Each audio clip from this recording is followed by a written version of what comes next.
was the historical tragedy ended.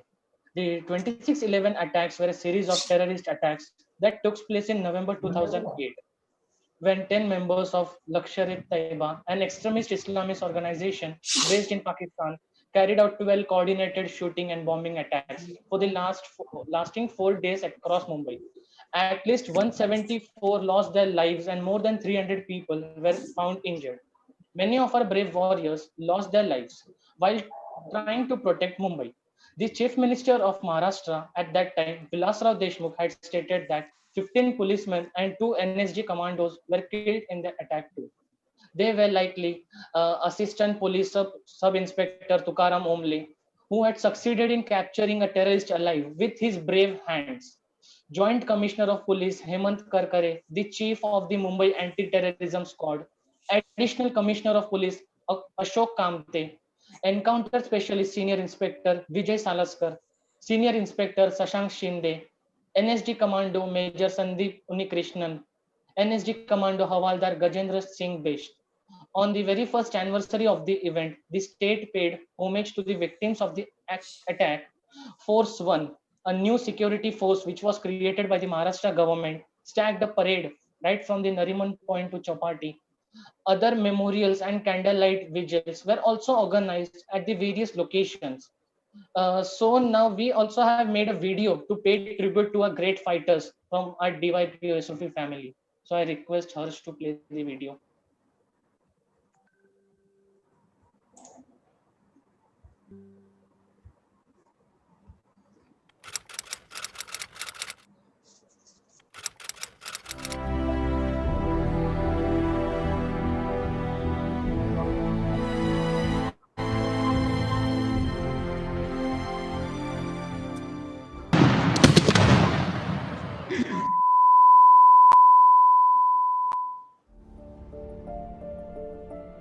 जाने कितने अपनों को खोया है हमने,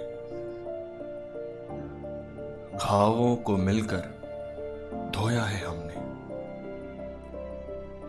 एक वर्दी जो खून में भीगी पड़ी थी, कुछ लाशें बिना सर के ही मिली थी। एक बच्ची अपनी मां का थाम के पल्लू सड़क पर बेतहाशा रोती मिली थी। उस मंजर के आंसू को ढोया है हमने, जाने कितने अपनों को खोया है हमने।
Now I would like to request Vaishnavi to start with the oath, and I plead each and everyone to take oath at their own level at their home.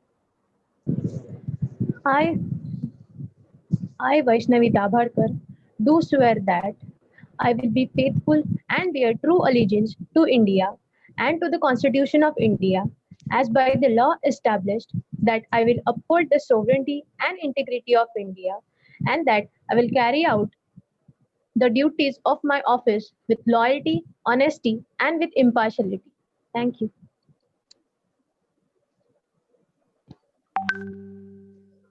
Today, even we have a remarkable Constitution Day. The National Constitution Day is also called as Samvidhan Divas. It is celebrated in India to adopt the Constituent Assembly of India. The Constitution of India, which came into effect on the 26th of January in the year 1950, wherein the National Constitution of India, which was adopted in 26th November 1949 and in 26 January 1945, the National Constitution of India was officially adopted. Since 26 November is celebrated as National Constitution Day and 26 January it's celebrated as the Republic Day of India. So we even celebrate today's day as Constitution Day. Now one of our students, Surbi, have sung a patriotic song for the today's occasion.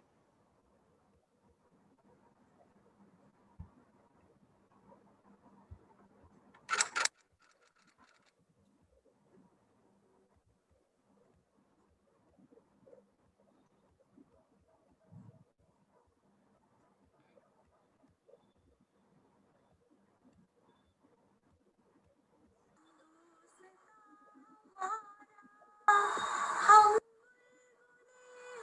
सके ये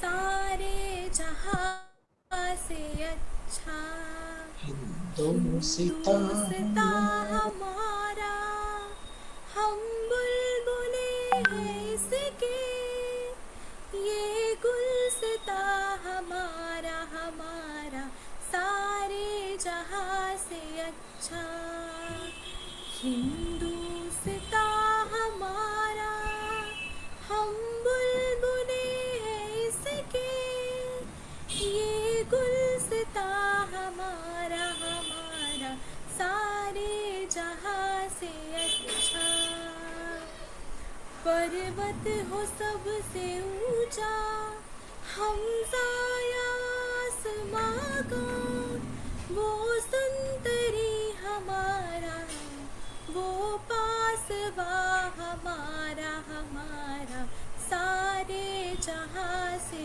अच्छा हिंदुस्ता हमारा हम बुलबुले हैं इसके ये गुलसिता हमारा हमारा सारे जहां से अच्छा हिंदुस्ता हमारा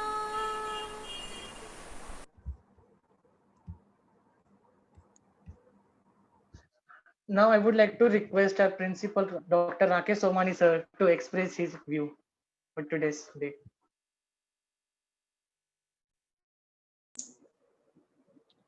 Yeah. So good evening, one and all present over here for this important program. We are celebrating or rather remembering the martyrs of 26/11.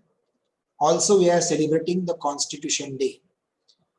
The pledge was taken, the oath was taken, it was for the Constitution Day celebration. Okay. The pledge should have been taken post this song probably at the end.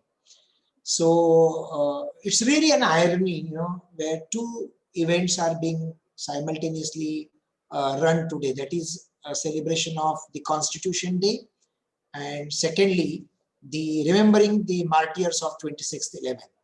This is so. At one side, the Constitution of this nation tell you that we all are one, we all are a united nation, we are a sovereign nation, we are a republic country basically. And that's why we do celebrate this Republic Day on 26th January, whereas we celebrate our Independence Day on 15th of August. So my dear students, I wish to tell you a few things as the song sung by Surbhi. I remember my school days. You know, we used to regularly sing this song, Sare Jahan Se Acha Hindostan Hamara, Hum Bulbule Hai Iske Gulista Hamara. And every word of this song is really very, very important.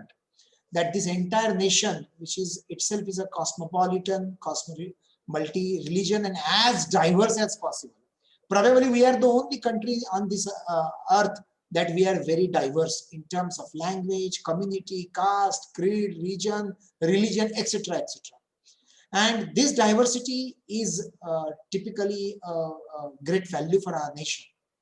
And so all attempts to touch upon this diversity has been fatal so far, and the countries, the nations, governments have been doing its duty religiously for making all these attempts probably the fatal one, and probably the losing the main intentions of these attempts. Now, talking about the 26/11, as we all know, probably you people were very young at that point of time. I remember that day, the entire world was shaken up, the entire city of Mumbai was shaken up. I was at the Kalina campus of the University of Mumbai when this event happened, 26/11. Of course, I was on the way as it happened in the midnight. And that event was, that day was really a very shocking day in the history. However, today's India is good, new India. Today's India is something great.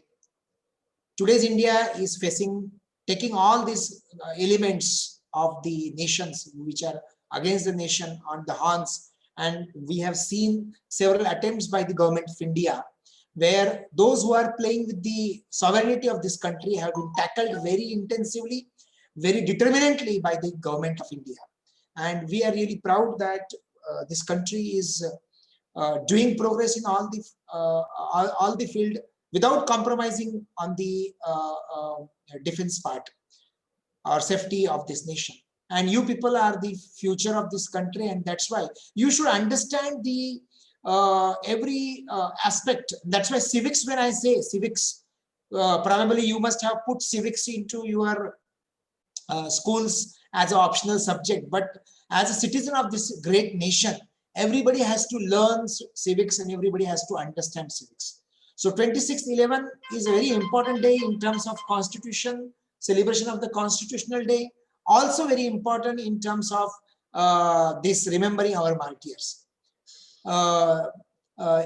I'm really I'm associated very closely with one of the martyrs family, Yogesh Patil, who was on that particular day, who had just entered into the police force maybe 2 months ago, when he got when he got martyred during that event. Only almost 62 days ago of this event, he got entered into police force. Young boy, Yogesh Patil. Rather, I have met him. His father is a close friend of mine, and they stay at my place where I stay, Kharghar. And I had met Yogesh earlier also, but the news of Yogesh was very stunning to us. And today evening we are going to his place and doing some activity at his place at the midnight. Anyway, why I'm telling all these things to you, that we have to be sensitive when such kind of issues are brought into our notice. All students have to take part in such kind of activity, and let us be sensitive. Second, Constitution Day, as Khush has rightly said, that it is being in 2015, when the Honorable Prime Minister Narendra Modi actually declared that this day should be celebrated as a Constitution Day. It was never before 2015. I repeat, before 2015, this day was celebrated as a law day. 2015 was the birth anniversary, 125th birth anniversary of Dr. Babasaheb Bhimrao Ambedkar. And on that day, Honorable Prime Minister announced that this day should be known henceforth as the Constitution Day, because on this particular day, the Constituent Assembly of the pre-independence India, independent India adopted the Constitution on 26 November 1949, when the Constitution was brought into force on 26 January 1950. And so we remember all those stalwarts, including Dr. Rajendra Prasad and the entire team of the draft of the Constituent Assembly, who was part of this particular constitution, framing the constitution of country. So I'm really happy that the Student Council is enough sensitive to plan this event and to celebrate the Constitution Day. We have already taken the pledge. Let us abide by that oath and let us do our duties as the good citizen of this nation. You know, this country is a fantastic, amazing, and great country. Great nation, I should use the word rather the country, because country and nation, these are two different words and two different meaning. Okay, so you are a part of this nation, and so let us be sensitive to the requirements, to the needs of the nation, and contribute ourselves. Thank you so much for giving me an opportunity to talk here. Thank you so much, Rakesh sir. Last but not the least, I thank everyone for your immense cooperation in making this event a resounding success. Now we can move ahead. Thank you, everyone. So we have to leave this, right? And join that 4:30 wala meeting or what? No, sir, it's the No, sir, same. it's the same. Acha. Yeah, now Prachi can continue. Thank you, Kush. The speaker will be joining in a few minutes, so we'll start the event in a few minutes.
Ma'am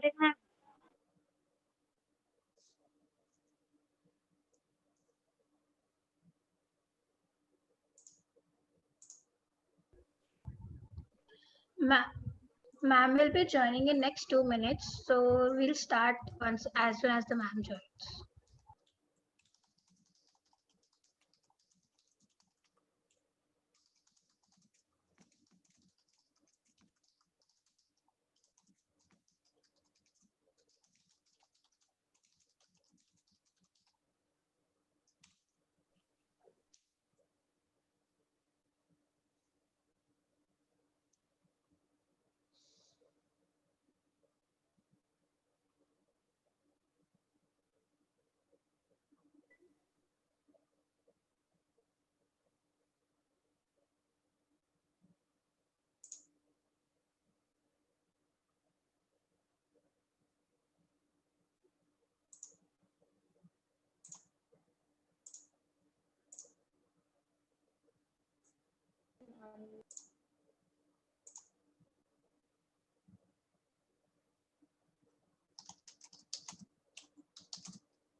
Hello,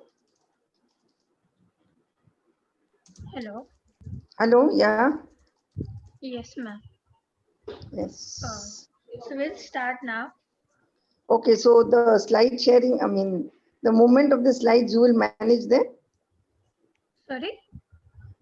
The movement of the slides you will manage there. Has it opened? Yeah. 1 second, ma'am. Madam, welcome. Welcome, welcome. Thank you. Thanks a lot. Prachi, have you received Madam's presentation with you? No, sir. It's with the Then- IT team. So yeah, whoever is there, then they have to Yeah. move the presentation. That is what Madam is expecting. Yeah. Okay. I'll start with the introduction till then. Yeah. Please start. Thank you, sir. Good evening, everyone. My name is Prachi Okay, Chavan, right. and I, on the behalf of D.Y. Patil University School of Pharmacy and Rotaract Club of Medigree, would like to welcome everyone present here today.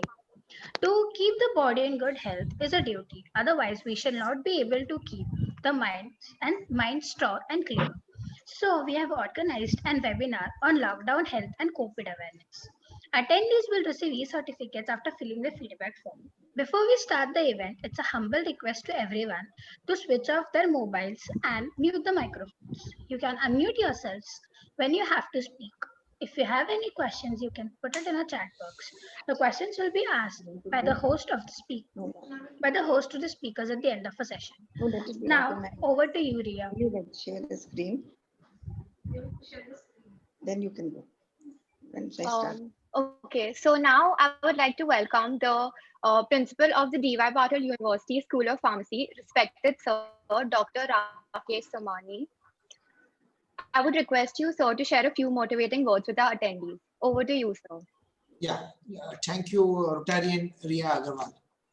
So, good evening, one and all present over here on this platform. On behalf of D.Y. Patil University School of Pharmacy, I, Dr. Rakesh Somani, the principal of the college, welcome each one here. I am thankful to the Rotaract Club of Medigree for collaborating with us, joining with us for this very informative webinar. I'm also thankful to our today's speaker, who has found out her valuable time for this particular session. Thank you, madam, for joining with us all the way from School of Medicine.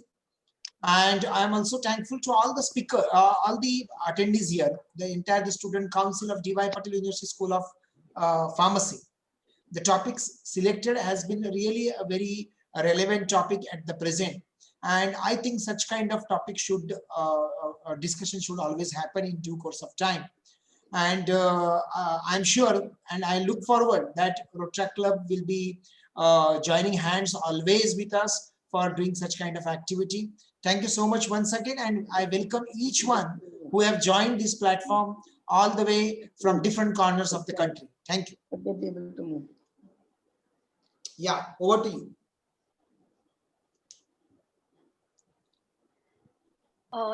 Thank you so much, sir, for your kind words. Now Prachi will introduce our speaker for the day. I would like to introduce our speaker for the day, Dr. Nivedita Maulik. Dr. Nivedita Maulik, professor and the head of Department of D.Y. Patil University School of Medicine. Before joining D.Y. Patil University, Dr. Maulik retired as a head of Department of Medicine at Lokmanya Tilak Hospital, Sion. Now I would like ma'am to start with the speech.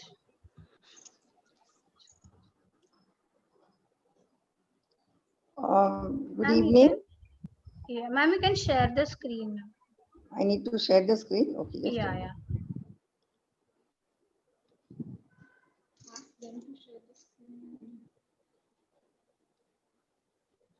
Otherwise, if you have a presentation, you run on behalf of madam, no? I've Yeah, done please. everything. Can you do it from there? Actually, ma'am, Yeah, ma'am, we're looking into it. The ID team is just looking into it. Yeah. So once it opens, then I will start talking if it's okay. Yeah, ma'am, sorry for the delay. No, it's okay. It's okay. Fine.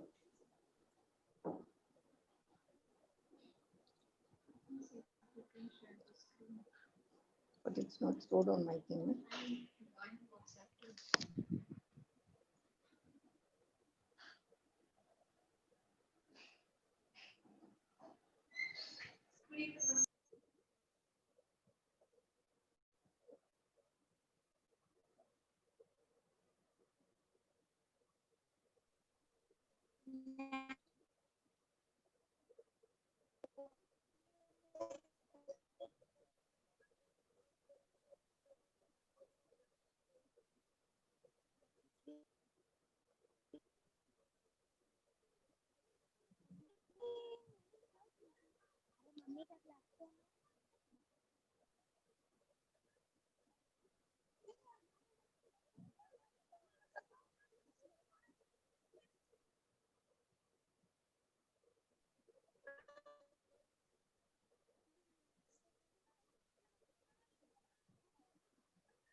Hello. Hello. yes. Yeah. I'm audible, ma'am. Yes, yes, you're audible.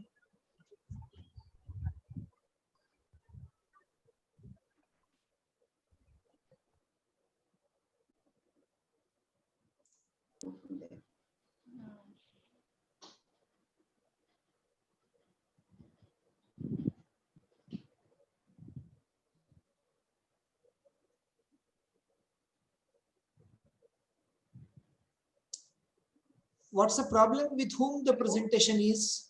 Prachi? Actually, there is some issue. We are not able to open the PPT. Hello. So I guess ma'am only has to share it.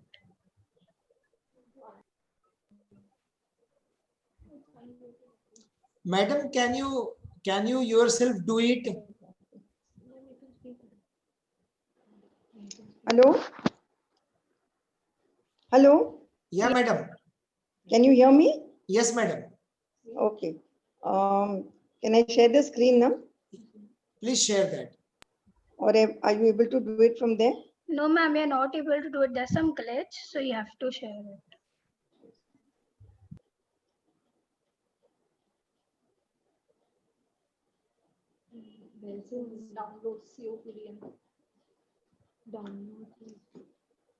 Okay. Be in the My files में download जाएगा ना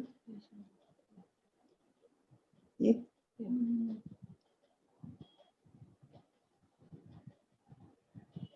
कौन सा है उसका नाम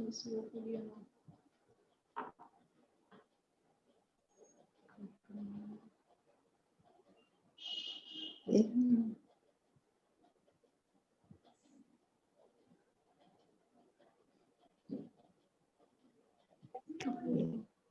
upgrading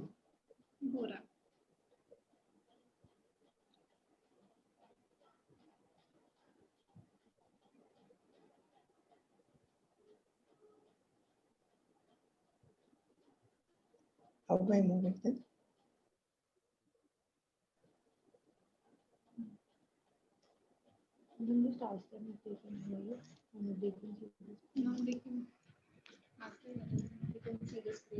Hello? Yes, madam. Yes, ma'am. It's visible Sorry, now. are you able to see now?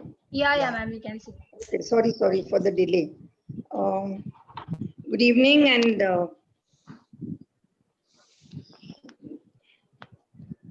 okay, good evening, everyone.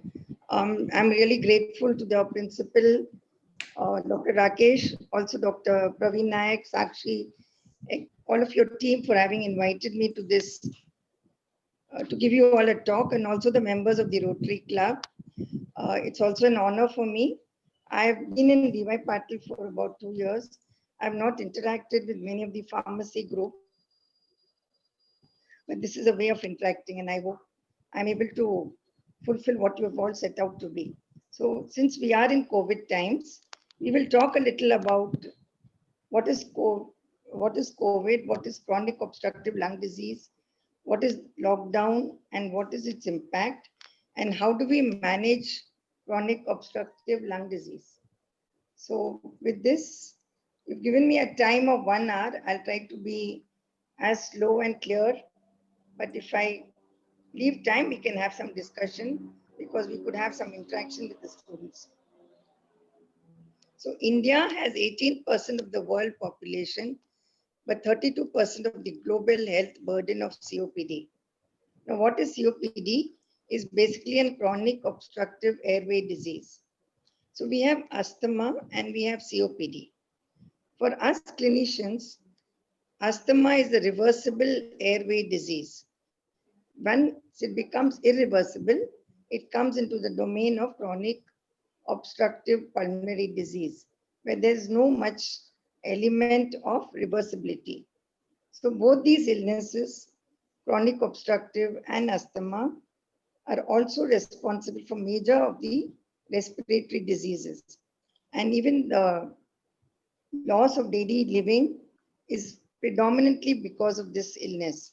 So when we look at mortalities, when we look at daily living losses, these two illnesses form a big burden. And that is why they're very important to all of us clinicians. Now we celebrate World COPD Day, which falls on 18th November. So a belated celebration today. But why do we celebrate?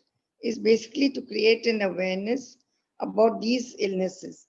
Like we have the Diabetes Day, we have the many other days that we celebrate, but it is not celebration because they're chronic illnesses, but because we need to remind ourselves that we need to make ourselves aware, the health professionals, the public, and everyone who cares for these illnesses. And we also need to time to reflect what's happened in the past year and how do we plan for future illnesses. So the World COPD Day, the theme for this year was living well with COPD. And that applies to everybody and everywhere. And as we all know, COVID has affected the whole world. So also chronic lung diseases, wherever the patient is, has to be living well with this illness, every one of them, and wherever they are. So that was the theme. And with this in mind, we will talk about COPD. Now, World COPD Day is commended with the intent to bring issues of light, as I mentioned earlier, and it is organized by the Global Initiative for Chronic Obstructive Lung Disease, which we called as GOLD.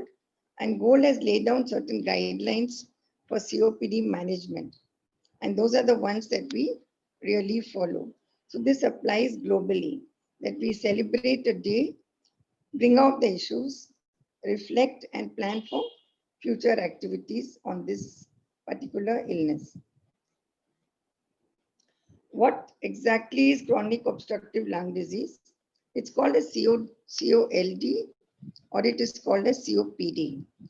It's basically a condition that limits the flow of air in and out of the lungs. We have large airways and we have the small airways. So when we have a large airway disease, it's different, but when we have a small airway disease, it's little different.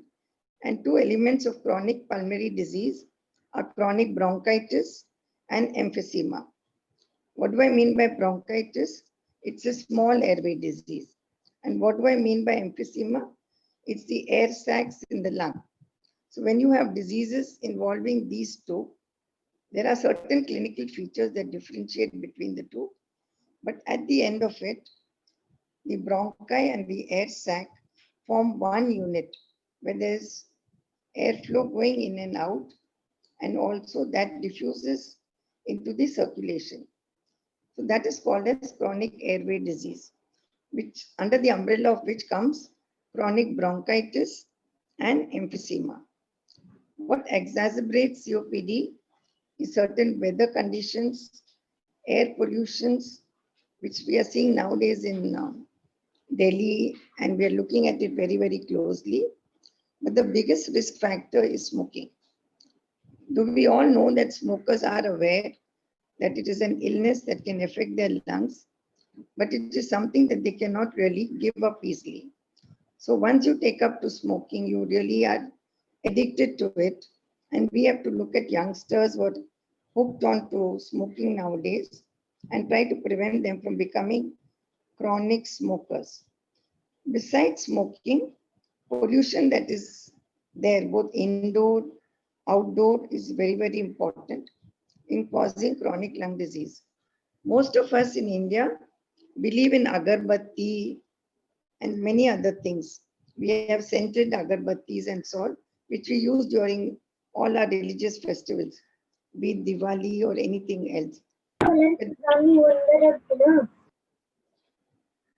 But these agarbattis cause a lot of pollution, much of which many of us are not really aware. There are also certain genetic diseases which can predispose to chronic pulmonary disease. And one of them is alpha antitrypsin deficiency, which is not very common in our part of India, but it is common in certain other countries. So that's another genetic component in which COPD can get recognized or can get predisposed and get into an aggravated phase later. So COPD patients keep coming to us frequently with acute recurrent attacks, which we call as exacerbations. And once you keep having exacerbations, you still damage the lungs each time. So the degree of obstruction goes on worsening over a period of time. So based upon the severity of the lung infection, the damage is done to the airway and the air sacs. And that is very, very important. Now, how do you recognize this chronic illness? You can be asymptomatic for a very long period of time. And that is important to understand. But more often, patient will have wheezing, shortness of breath, tightness of the chest, sometimes persistent cough, with even sometimes sputum that's coming out. You can have recurrent infections. Besides all these respiratory complaints, you can have just lack of energy, feeling very, very tired, just weight loss, which is occurring, which patients don't recognize why it's occurring. And if this progresses for a very long period of time, you will get into a state of compromising the heart, during which state you will get swelling of the feet and puffiness of the face.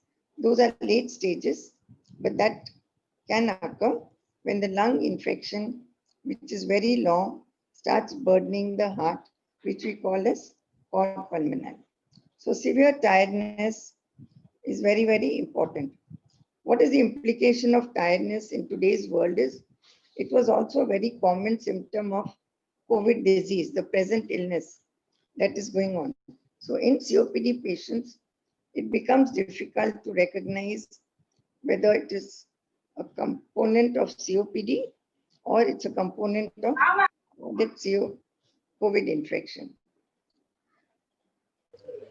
The course of chronic pulmonary disease can vary.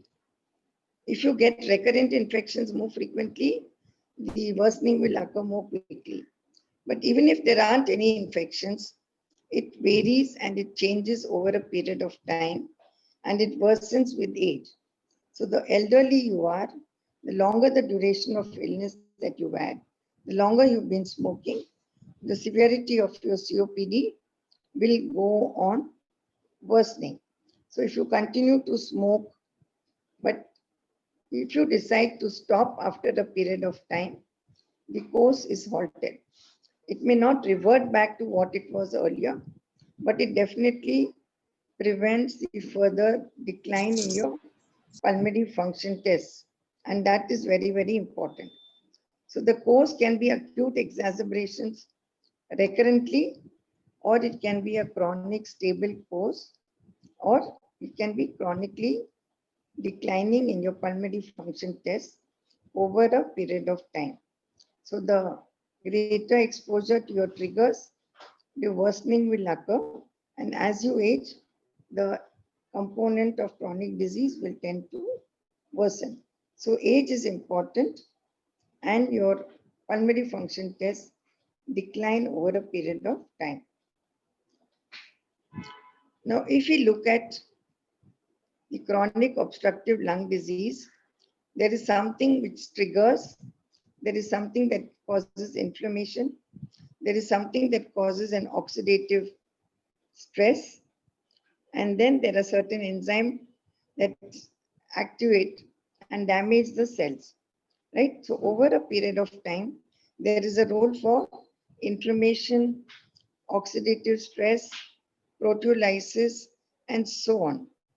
These inflammations ultimately will give a rise to neutrophils, macrophages, certain type of T lymphocytes in all these small and large airways. And today, as we know, COVID is a disease that is also first targeting the lungs. So COPD is a disease that is already hampering the lungs. And on that, if you have an added COVID infection, the damaging would be worse. What are the pathogens that are associated with exacerbations? They can be all types of organisms, either bacteria or viruses. And just to tell you all that coronavirus, which we are seeing today, has been labeled under the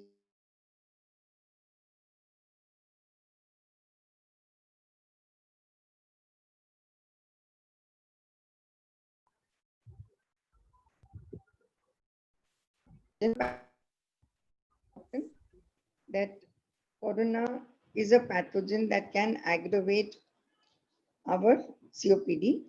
And since this is the corona time that we are living in, we need to give importance to this coronavirus, something that we really cannot ignore or neglect. If you look at COVID-19's pathology, it also affects the lung. It affects certain receptors which are predominant or abundant in the airway, and these are called as the ACE2 inhibitors. So the target is different, but it is situated in the lung. And when you have a chronic airway disease and you have these ACE2 inhibitors which are present not only in the lung but in many, many tissues and are targeted by this coronavirus, you will get more damage to the lung.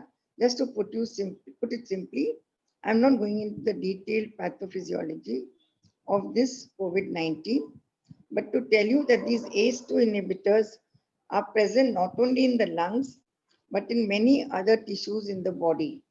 And that is why we are also seeing lung and other system involvement in COVID-19, which includes the muscle, severe tiredness, fatigability, the heart, the nervous system, and many other organs.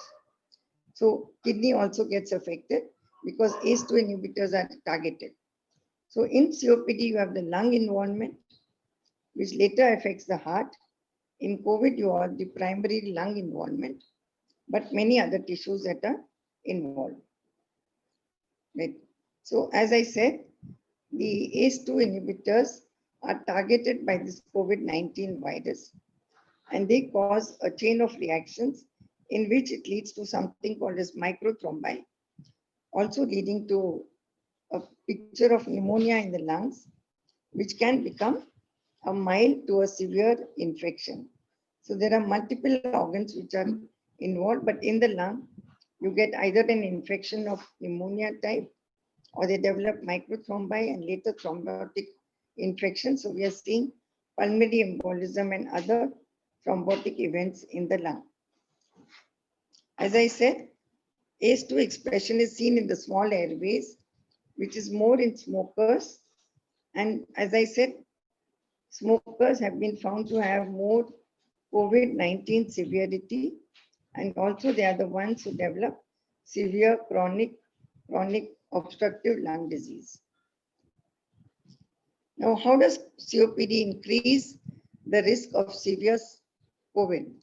As you all have understood so far or heard about it, that there are certain comorbid conditions that are aggravating the severity of COVID-19. Most common are these, amongst these are diabetes, hypertension, previous cardiac illness, any malignancies, and of course, chronic lung disease. Most common chronic lung disease in our country is tuberculosis, which is a common infection, but it leaves back a sequelae of events, which ultimately can lead to even a chronic lung disease. So if you have well-established COPD and you have an increased expression of ACE2 in the lower respiratory tract, it can get amplified by active smoking, and hence the risk will increase if you remain a chronic smoker. What have we noticed during these COVID times? What have we noticed during lockdown? There are many changes that have occurred in individuals, some for good, some for bad. I'm not sure of the number of smokers who have quit smoking, but I would say that they've been under stress. Many of them must have had a lot of time and they must have continued with their smoking. So it's important for us to recognize that patients who continued smoking are at an increased risk of developing COPD, but also if they're exposed to COVID, getting a significant COVID disease. These are various severity assessments that we do for COVID patients. Just to tell you that you can have a mild illness to a moderate illness to a severe illness. If you have a chronic pulmonary disease, you can develop a mild illness, but it can progress to a severe stage. And that is why if you are a COPD patient, you need to follow lockdown rules properly, prevent infections, and prevent succumbing to COVID. So we have various stages of severity, which are more clinical, also assisted by radiology and SpO2 monitoring. So these are the severity scales. I won't highlight all of them, but we clinically grade them into mild, moderate, and severe. So as I said, that are factors that are associated with worse outcome include diabetes, cardiovascular diseases, blood pressure, and chronic lung disease. And that is one of the ones that we are talking about, chronic lung disease. So is COPD a risk factor? Yes, it has been found that it is a risk factor. Maybe not as important as diabetes, but it is definitely an important risk factor. The point is, if you are a chronic COPD and you have worsened, there may be a stage when you're put on steroids for your maintenance of chronic stable illness. And if you are prone to, if you are on steroids, you tend to become a little immunosuppressed, you're more prone to infections, and that can worsen your state of exposing yourself to this coronavirus and getting infected by it. So definitely COPD is a risk factor, and we should be very, very clear that if we have COPD and we develop COVID infection, it can progress to a severe infection. So patients with history of COPD should be encouraged to really follow all the lockdown rules, and we will highlight them as we go about talking about the management. So preventing infections and going into an outside when there's much of crowd has to be avoided by these group of people. Right. What is lockdown? Let's come to the word of lockdown now. I'm sure if you think of just lock, it's like a lock and key. You close somebody down and put them in the room and you lock the door outside. I'm sure we've done it as times when we had to go out on an emergency and to leave somebody in the house because we could not allow that person to go out. So lockdown has been used really in words for prisoners when they were put into cells and they were asked to remain in that cell. I mean, they had to be isolated. They had to not have access to anything. And that is what actually lockdown word was used for. So are we prisoners today? I'm sure with 7-8 months of this lockdown, all of us feel so. And that is why this level of frustration has come in, that we want to go out at the earliest. And what you're seeing today is all lockdown measures are really not being followed very, very strictly. So if I were to define lockdown, it would mean a state of isolation or a restricted access, but it is being done as a preventive measure for healthcare purposes and sometimes for security purposes. So that is the word lockdown, and I'm sure it's coming to our dictionary day in and day out. And we're really looking out for the unlocking each month and over the last few months. But right now, where we are in a stage, we are really scaring or fearing that there may be another lockdown.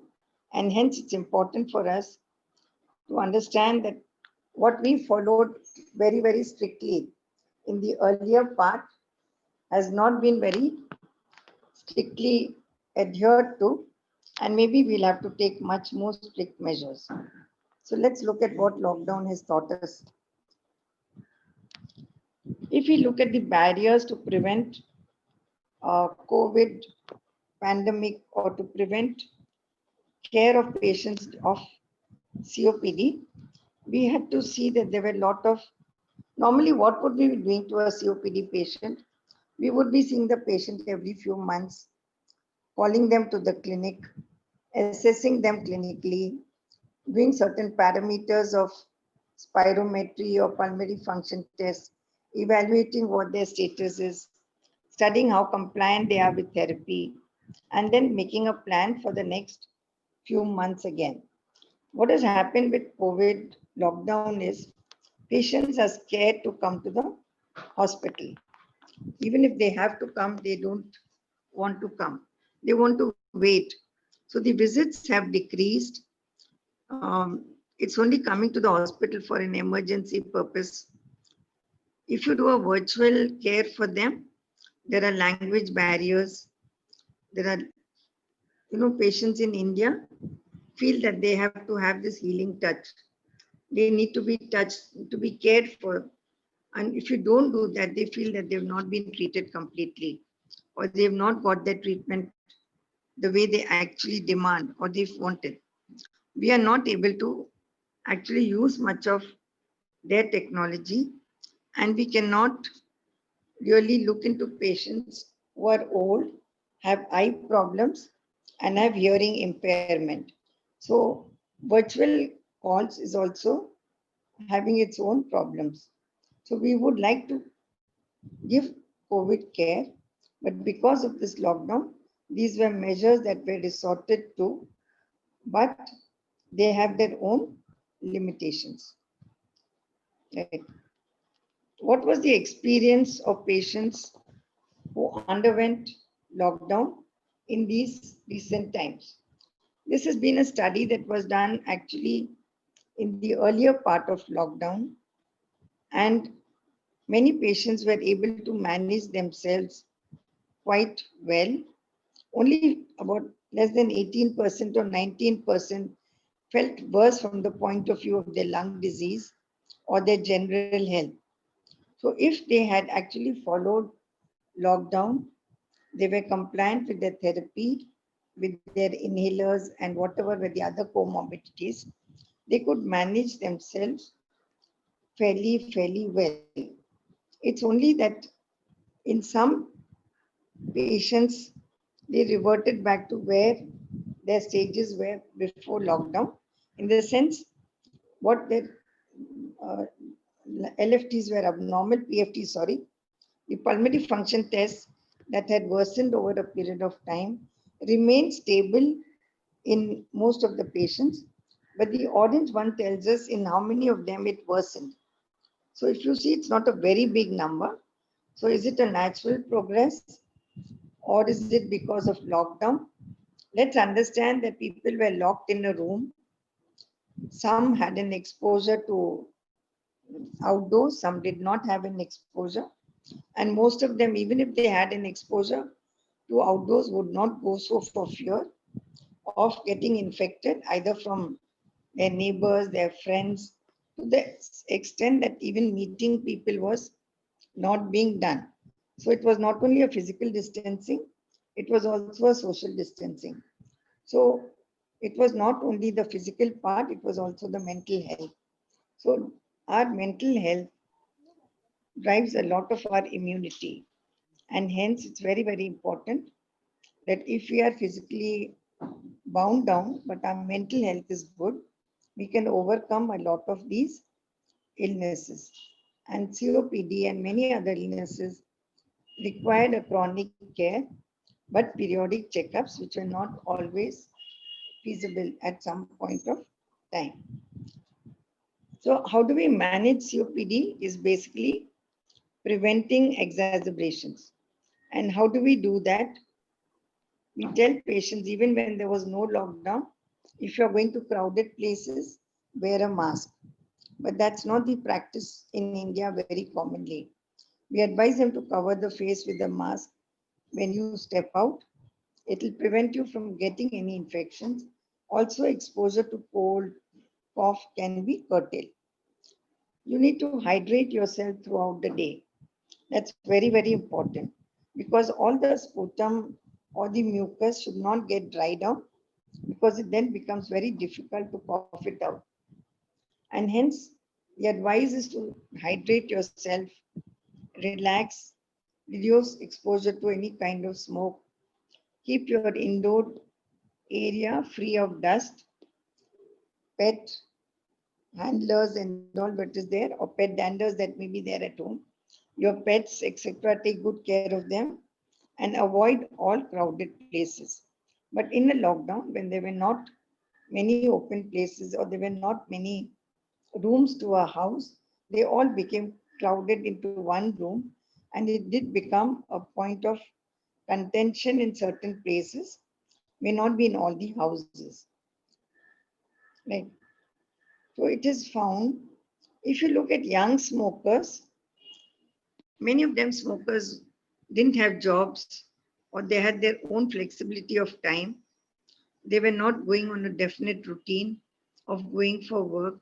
This did aggravate many of them, and smoking sort of tends to become a de-stressing factor. It provides relief. So normally if you would use one puff or one cigarette over an hour, here they had the time to do it much more. Or there were some people who could curtail themselves. But I don't have a study that tells us. But during this period of stress, many of them even started smoking, right? So accompanying others or just doing some, trying out something new out of boredom. And hence, during this pandemic, it has been reported that whoever was smoking or took up smoking, the COVID-19 mortality rates were higher in these group of patients. Yes, most of these studies have been done in the earlier part, but this is what has been noticed. Right. So if we look at it statistically and look at systemic reviews, it was found that smokers definitely had a very high level of severity of COVID-19 if at all they got infected. So I will not go into much of the statistics, but all the analysis tells us that if you were a smoker, you had a severe COPD earlier, you were likely to become or develop a severe COVID infection. So it is just that smokers or history of smoking were really associated clearly with severe COVID infection. So the model is, if at ever you are able to still give it up, please do so. And there are measures which we take to stop smoking. It's not very, very common that smokers give up smoking, but they have to undergo a lot of mental strength themselves, go under counseling, stay away from smoking. They need really help to do it. And it's quite a task, but it's not very, very difficult. If you are able to take up any other activity, a new activity, then it's easier to give up smoking. But everyone is not that tough, though we do advise them to do it at the earliest. Right. Now we all know that COVID-19 or the lockdown has a lot of impact on essential health services. People could not travel even if they wanted to. There were less people who could come for work. All the essential health services people also were facing a deficiency of staff. We know how we all managed our areas. I mean, with the shortage of nurses, housekeeping, nutritionists, and so on. But it's not that there has been lack of healthcare. We have given the optimum that we could in the best situations that we could. I think all our doctors have done an excellent job. They've kept the flag flying. And with whatever help that was available to us, we have run the show. But it's really very true that many essential health services could not function very, very optimally. So even if you have a patient in a place, you have to provide them with so many other necessities.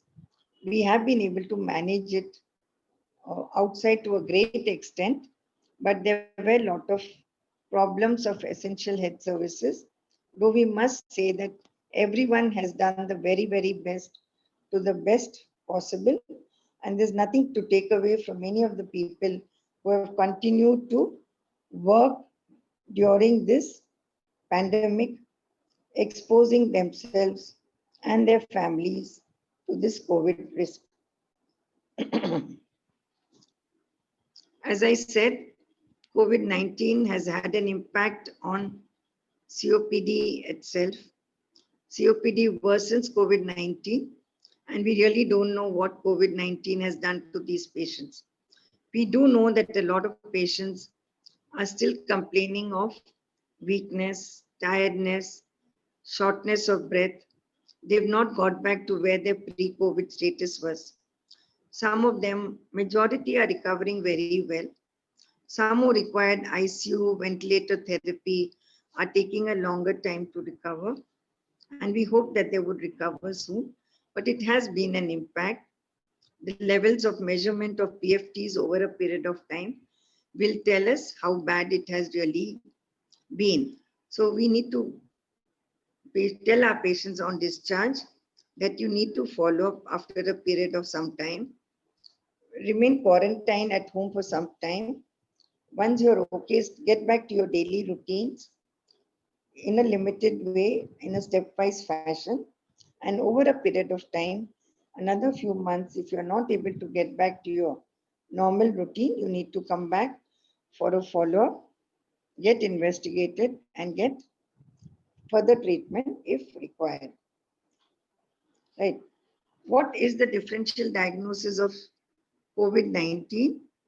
The common symptoms were fever, cough, and sputum and breathlessness or shortness of breath. Now, all these are complaints even of COPD when there is no COVID-19. So unless there is a fever, it's really difficult to differentiate between the two. But normally in a COPD, if a person presents with fever, alteration in the cough pattern, bringing out sputum, we would think it is an acute exacerbation and it is an infection. This infection can be bacterial or an exposure to something else. We normally would treat with antibiotics and see and observe and call them back for a follow. But in COVID-19 times, this was difficult. We could never really say that it is not COVID-19. And hence it became mandatory to do a test. But remember that all these tests, as you've been reading, have their limitations. They don't become positive on day one. They take some time. Also, all tests are not 100% positive or sensitive or specific. So we have our limitations, and hence we had to decide whether a person needed admission. But often in the first few months, we were able to admit, observe, monitor their SpO2 and take a call. But as this COVID went on increasing, there was no real time to give these patients of suspected COPD or suspected COVID. We didn't have beds for them. We didn't have place to treat them. We didn't have the time to talk to them. We didn't have place to do their PFTs. There was lack of good care that could be given to them because of the numbers of COVID that came up. And many hospitals could only manage COVID, but could not manage suspect COVID. And hence patients had to be sent away from there where they were achieving their primary care. Over a period of time, if we were not evaluating them, we were asking them to come back. It was noticed that after a week or so, they would come back with rapid deterioration in their lung functions. And we need to follow them further and see what is going to be their pattern. Once infected with COVID, they would develop pneumonia. We would also find out that their COPD symptoms would worsen. If they were on steroids, we had to aggravate the dose of steroids. If they were on antibiotic for some other reason, we had to change the antibiotic or escalate the course or give a newer antibiotic. So if we look at all this, it became imperative on our part to treat all COPD patients as suspect COVID, get them investigated, and see that they do not develop an acute exacerbation of their symptom. Okay. So as I said earlier, it is just a statistical thing that there was a good association between COPD and severity of COVID illness. Right. So again, if you look at predictors, because now when you analyze our data worldwide, it has been seen that if you had COPD, you had diabetes, you had hypertension, you were the people who were more prone to develop severe illness and longer duration of illness and with poor outcomes. As we've gone along in this COVID, we've had newer drugs that have come in. We have learned the illness. We've become more confident of treating. And now our protocols are quite in place. So if I have a young COPD, I would admit that patient. If I have an elder COPD, even if he doesn't have much symptom, I would admit that patient, start treating him immediately, monitor him very closely, and start all measures to prevent the worsening of the illness. Right. Same thing that comorbidities were predicting a severity and also mortality was more in patients who had any of these mortalities. So suppose you were a COPD and you had diabetes and hypertension, the risk was much more. So more comorbidities, the greater would be your risk. The more aggressive we started becoming, in the management of these patients right away, because we knew that the disease would take a bad turn at a quicker rate. Right.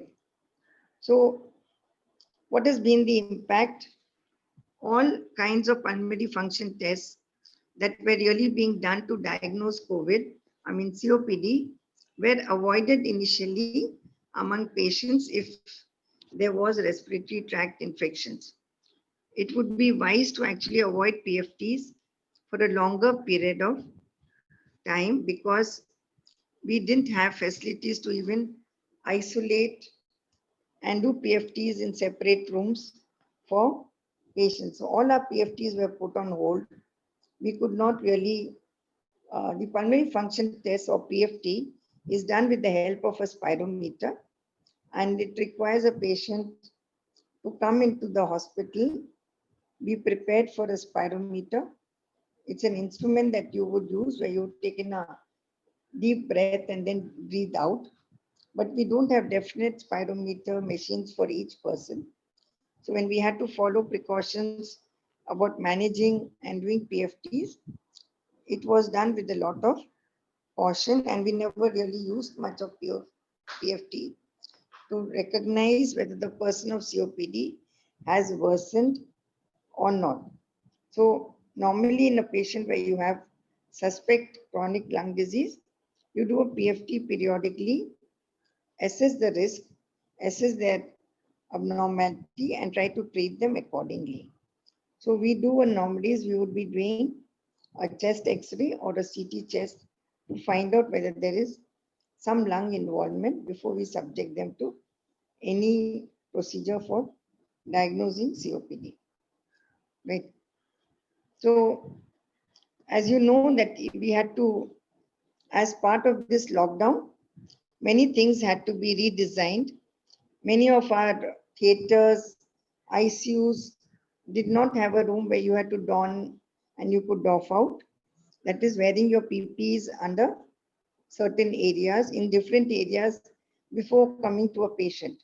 Like we had to use our protective personal equipment before we walked into any of these patients where we would be exposed ourselves. So now with the new guidelines, everyone has to have separate areas for entering a room and exiting a room. Also, once a patient comes in, he doesn't come back to that area. The design of rooms have to be different. They have to be one exit and one entry. Also, for the healthcare workers, there has to be an area where they can wear the PPE, and once they're going out of that area after their duty time, they have to doff it at another area. So all these designs have to be created, 3D images are being shown, and they will be implemented in the near future. Right. What are the other precautions during and after PFT? Everything has to be disposable. We have to use antibacterial viral filters. The room has not to be very closed. After each patient, adequate cleaning of that area has to be done, which is not an easy job, but all surfaces, equipments had to be cleaned before you bring in your next patient.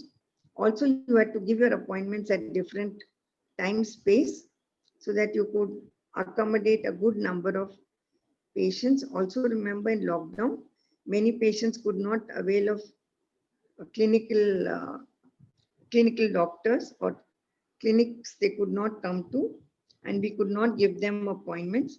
So now when suddenly everyone was going to come, it was taking time.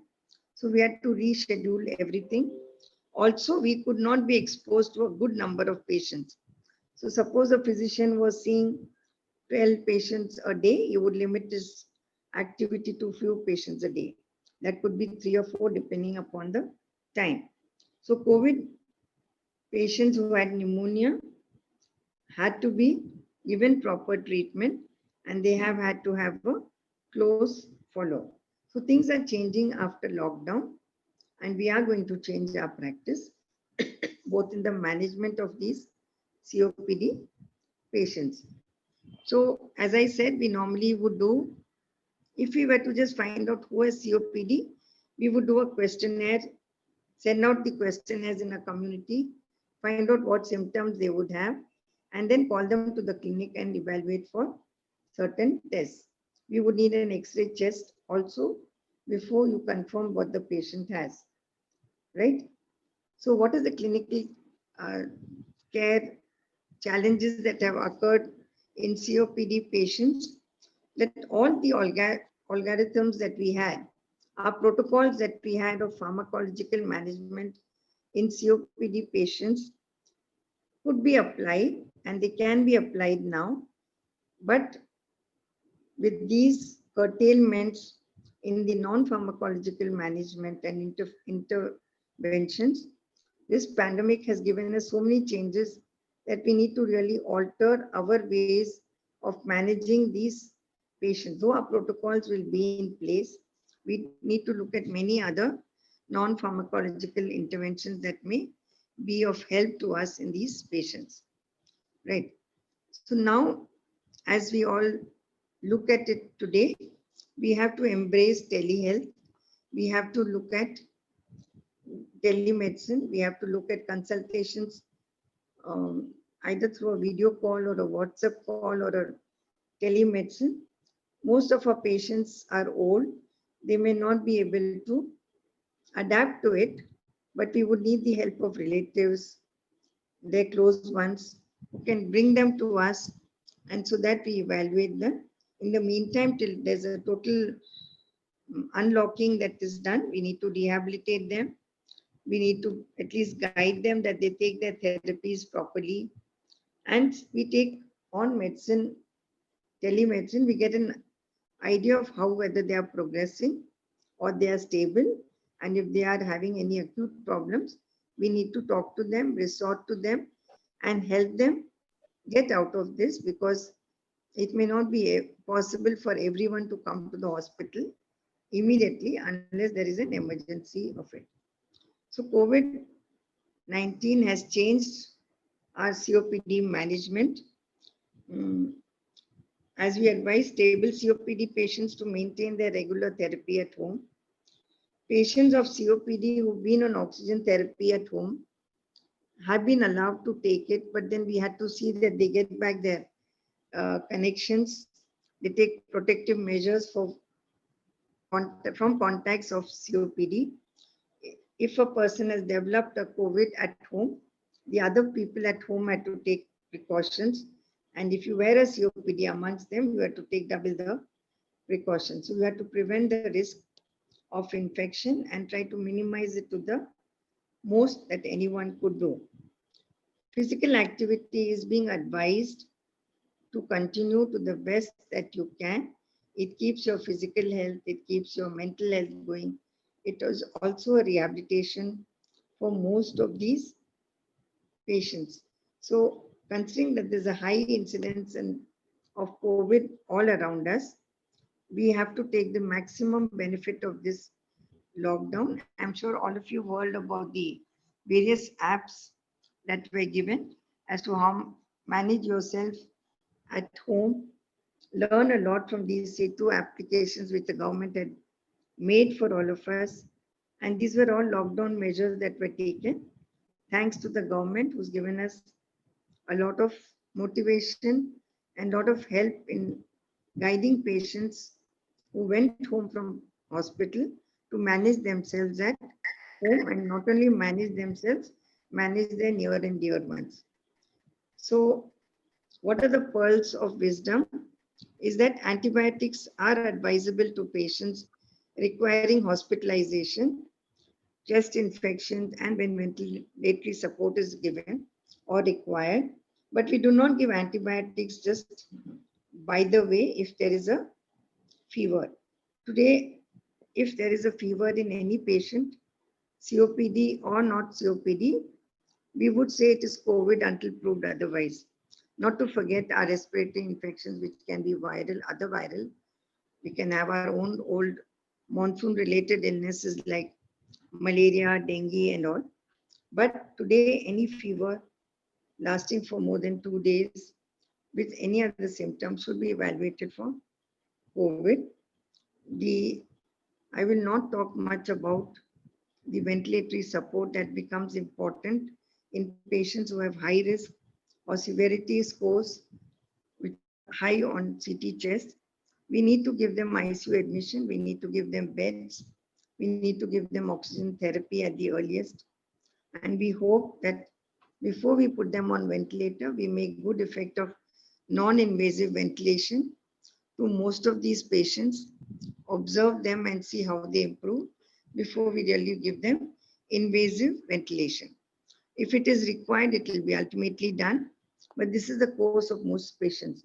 So giving oxygen at the right time, putting them in the ICU at the right time, starting antivirals at the right time, and then escalating the treatment depending upon the severity is all of great importance.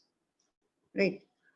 So chronic NIV should not be, I mean, if a person requires ventilation and is not able to get out of NIV, we may have to put them on chronic NIV care and send them home with NIV facilities at home, train the relatives, train one of the persons with them so that they can be managed and be available to answer all their calls for whatever problems they have.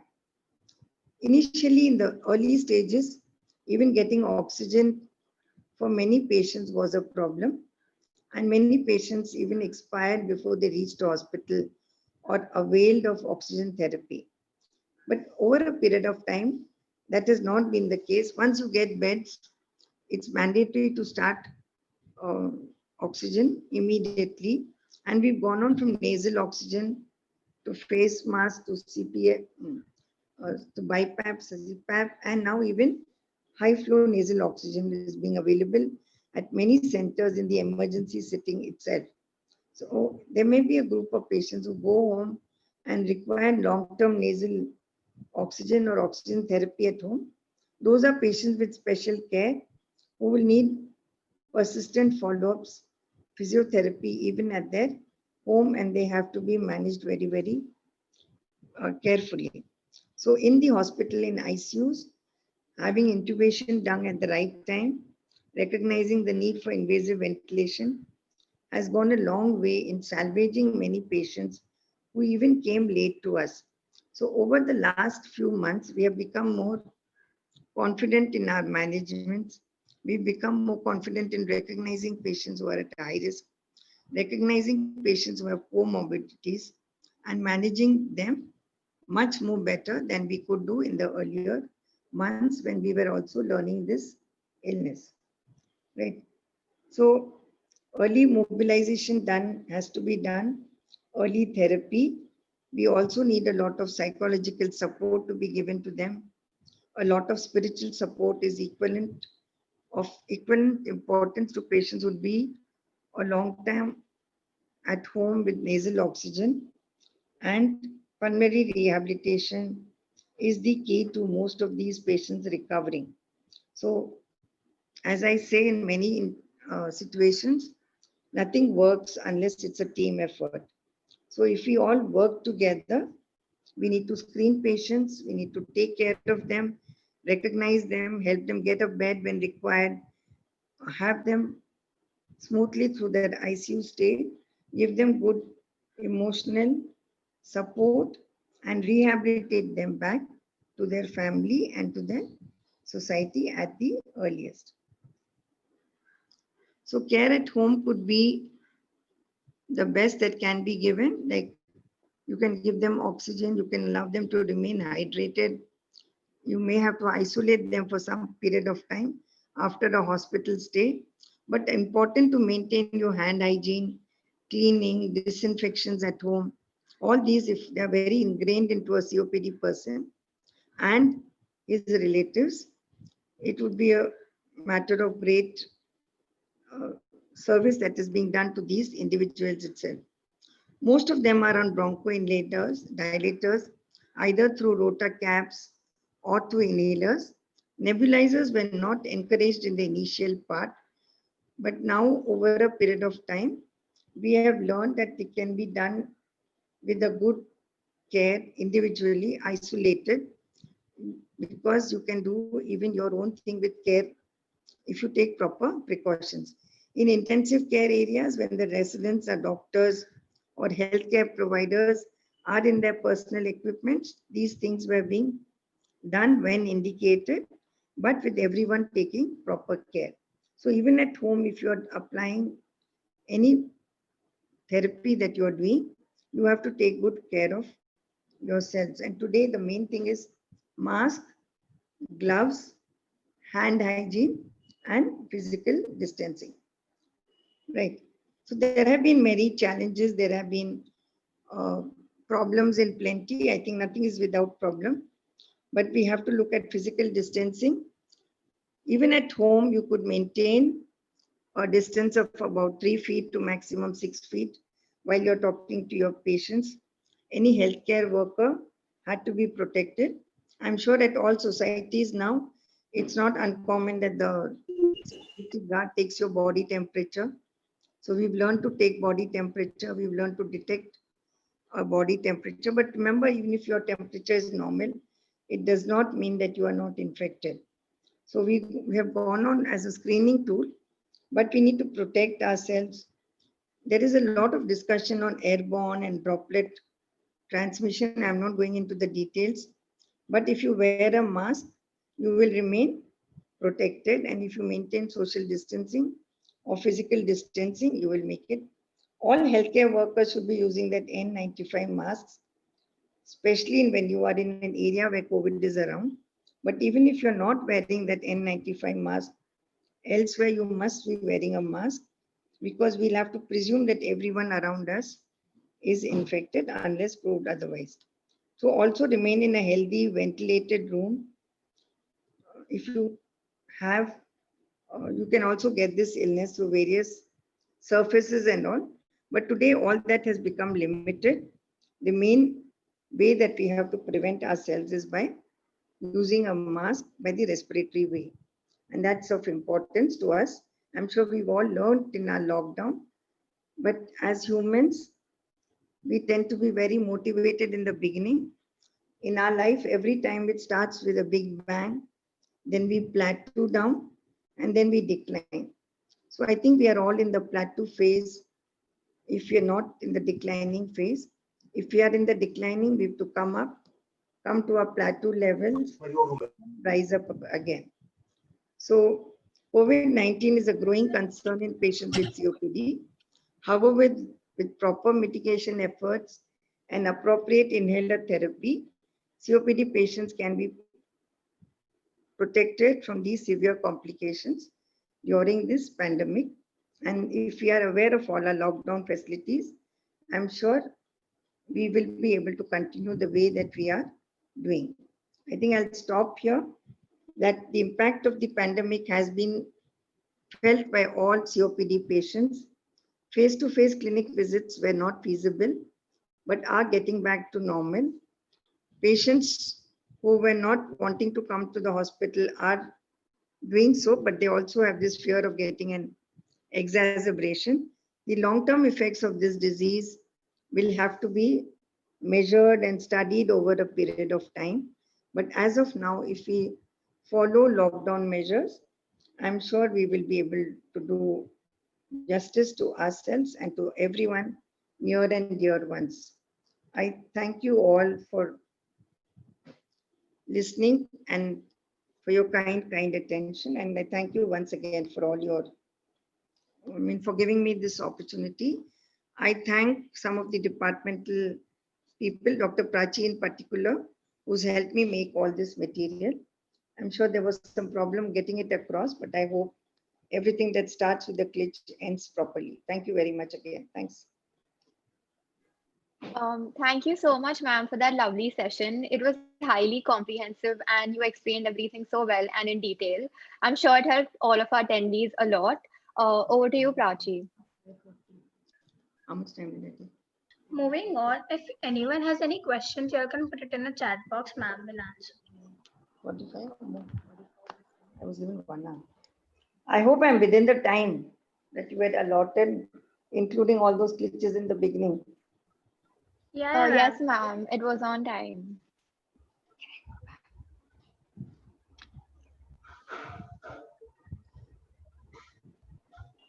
If anyone has any doubts, they can put it in the chat box now. Ma'am will answer them.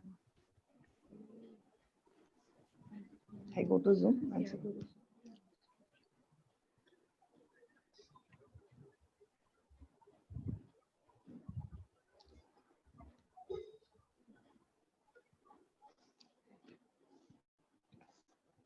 Yeah.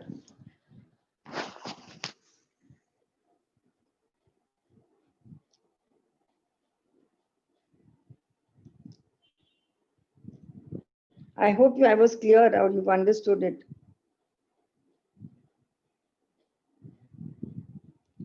Yes, ma'am, your PPT was very informative.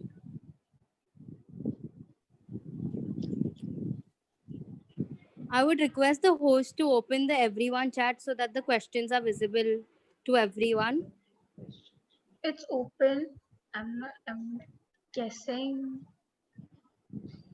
Y'all can even ask. Okay, so there's one question. What is the What is the life life expectancy? expectancy of someone Yeah. suffering from COPD? Okay. How do I talk? Okay. So the life expectancy would depend upon at what stage the COPD was diagnosed and what stage it is. We also grade it as stage 1 to 4 depending upon the PFT. And if the PFTs go on declining very frequently, we do up titrate their doses of inhalers, and steroids. But if they do not respond, then over a period of time, the life expectancy becomes less when it depends upon the number of infections you get. Like if a smoker continues to smoke, he's at a higher risk of developing further complications. If you're on steroids and you develop diabetes because of drugs, that's an added complication. But most COPDs would live up to the age of 60, 65. They all have become senior citizens. And in that senior citizen age, they do get limited in their activity. They would remain at home. They would not be able to do their daily activities or go out for jobs. But within the vicinity of home, most of them are able to manage themselves. And unless they have any other problem, like as I told you, chronic lung disease goes on to becoming a cor pulmonale, which is causing heart failure. So if you develop heart failure, if you are a diabetic or hypertensive, these are all added factors that may limit your life expectancy. So normally every patient who diagnosed at the age of 30, 40 would live on for a good number of years, and that could be anything between 20 to 30 years for sure.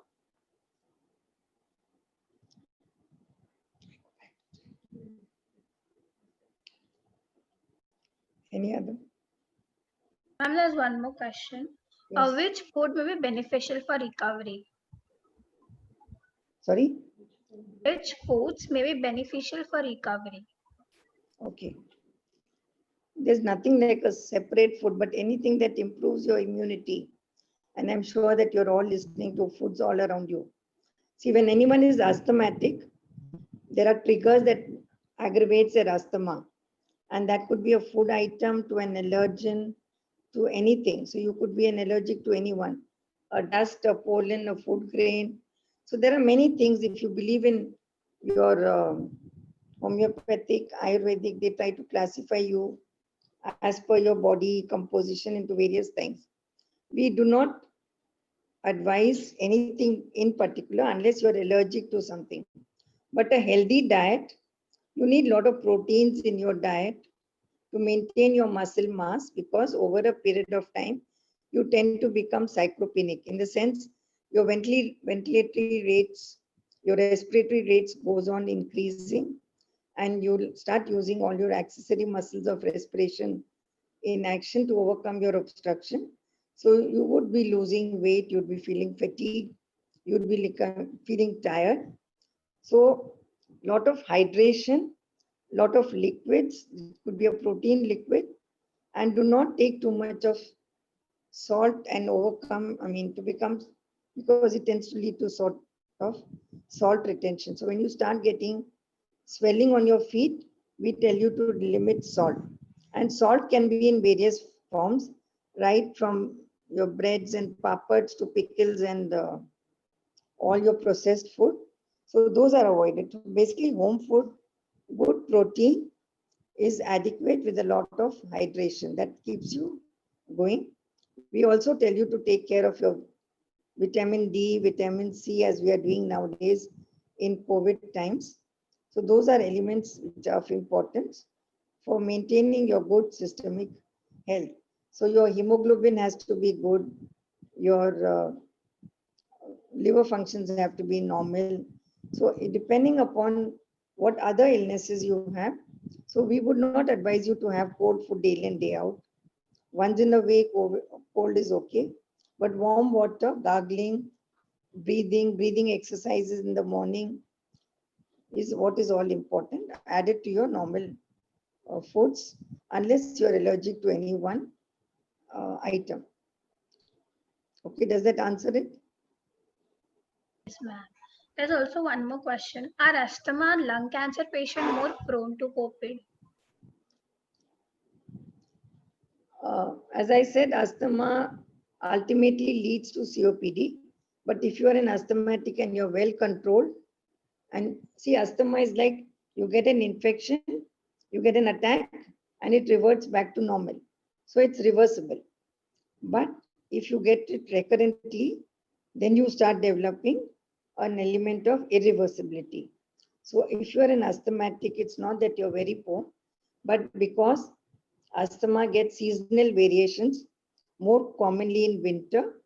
And if you have this virus continuing during the winter in this polluted atmosphere, you tend to get this, you tend to be at a higher risk. All malignancies of any type make you immunosuppressed, and you tend to become at a higher risk. So whether it's lung cancer or any cancer, we would take you as a patient who doesn't have that level of immunocompetency, and you would be at a definitely higher risk of developing COVID.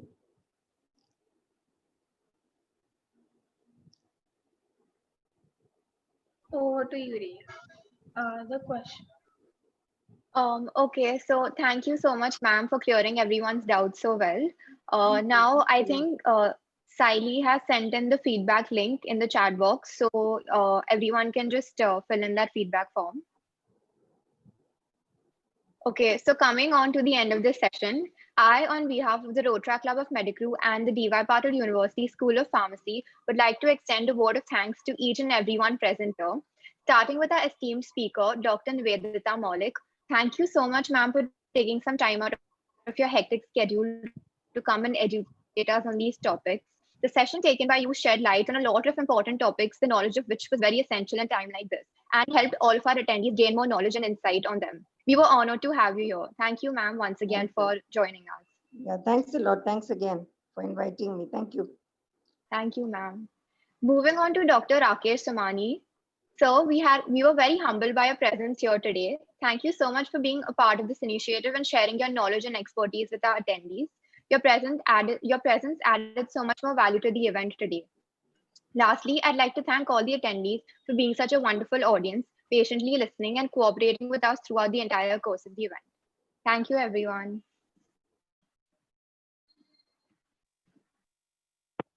Thank you. Thanks a lot. Thank you so much. Thanks.